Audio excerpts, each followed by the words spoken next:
আসসালামু আলাইকুম। সম্প্রতি সারা বাংলাদেশে হামের প্রাদুর্ভাব দেখা দিয়েছে। এটি নিয়ে একই সাথে সরকার, চিকিৎসা বিভাগ এবং বিশেষ করে বাচ্চাদের অভিভাবকরা খুবই চিন্তিত এবং শঙ্কিত। এটি অত্যন্ত ছোঁয়াছায়া একটি রোগ হয়। খুব দ্রুতই এটি সারা দেশে ছড়িয়ে পড়ছে। এখনই সচেতন না হলে এটি খুব দ্রুতই হয়তো মহামারী আকার ধারণ করে। সাধারণত একটি ভাইরাসজনিত রোগ এবং অত্যন্ত ছোঁয়াছায়া একটি রোগ। এটি একজন আক্রান্ত ব্যক্তির থেকে তার আশেপাশে ১০ থেকে ১৮ জন সুস্থ মানুষকে আক্রান্ত করতে পারে। এটি মূলত আক্রান্ত ব্যক্তির হাঁচি-কাশি এবং তার সংস্পর্শে থাকার মাধ্যমে সুস্থ মানুষের মধ্যে ছড়িয়ে পড়ে। এ রোগের লক্ষণগুলো কি, কি? এটি সাধারণত জ্বর, সর্দি, কাশি, নাক দিয়ে পানি পড়া, চোখ দিয়ে পানি পড়া, চোখ লালচে আকার ধারণ করা এবং জ্বরের ৩ থেকে ৪ দিন পর শরীরে লাল, লাল ফোস্কা বা র্যাশ দেখা দেয়া এবং যেটি ৪ থেকে ৫ দিন স্থায়ী হবে এবং তারপর আস্তে, আস্তে শরীরের সাথে মিলিয়ে যাবে। হামের এই লাল, লাল দানা বা র্যাশ এটির একটি বিশেষ বৈশিষ্ট্য রয়েছে।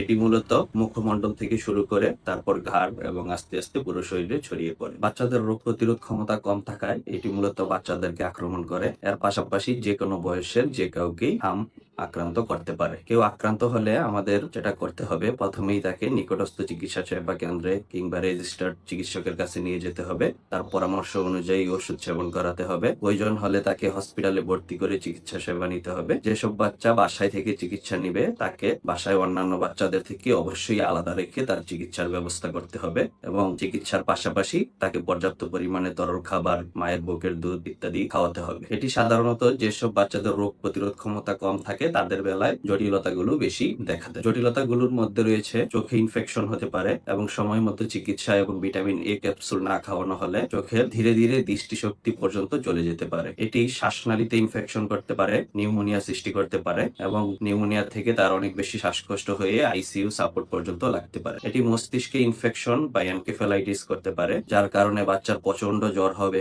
খিঁচুনি হবে এবং খিঁচুনির জন্য তার ব্রেনে অক্সিজেন সাপ্লাই বিঘ্নিত হবে এবং পরবর্তীতে বাচ্চাটির মানসিক, শারীরিক সব ধরনের বিকাশে সমস্যা হতে পারে।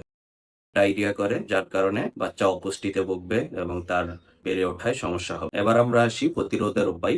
প্রতিরোধের একমাত্র কার্যকরী উপায় হচ্ছে টিকা। বাংলাদেশ সরকারের ইপিআই এর আওতায় ৯ মাস এবং ১৫ মাস বয়সী বাচ্চাদেরকে হামের প্রথম এবং দ্বিতীয় ডোজ টিকা দেওয়া হয়। যদি আপনার বাচ্চার নির্ধারিত বয়স পার করে এবং তার এই রোগের টিকা না দেওয়া হয়, তাহলে দ্রুত নিকটস্থ চিকিৎসা সেবা কেন্দ্রে যোগাযোগ করে তার টিকাটি দিয়ে ফেলার ব্যবস্থা করবেন এবং আগামী সপ্তাহ থেকে বাংলাদেশ সরকার টিকাদান কর্মসূচির জন্য বিশেষ টিম করে ৬ মাস থেকে ১০ বছর বয়সী সকল বাচ্চাদেরকে টিকা দেওয়ার ব্যবস্থা করবেন। এছাড়াও আমাদের কিছু অভ্যাস গড়ে তুলতে হবে, যেমন বাইরে চলাফেরার সময় মাস্ক ব্যবহার করতে হবে, বাইরে থেকে বাসায় ফিরে ভালোভাবে হাত মুখ সাবান দিয়ে ধুয়ে তারপর বাচ্চার সংস্পর্শে যাওয়া ইত্যাদি অভ্যাসগুলোর মাধ্যমে আমরা হামকে প্রতিরোধ করতে পারবো। নিজে সচেতন হই, এ সময় আতঙ্কিত না হয়ে সচেতনতাই পারে প্রতিরোধ করতে। নিজে সচেতন হই, পাশাপাশি নিজের কাছের মানুষজনকে, আপনজনদেরকে এবং পরিচিত জনদেরকে ভিডিওটি শেয়ার করে দেওয়ার মাধ্যমে সচেতন করি। ভালো থাকুন, সুস্থ থাকুন। ধন্যবাদ।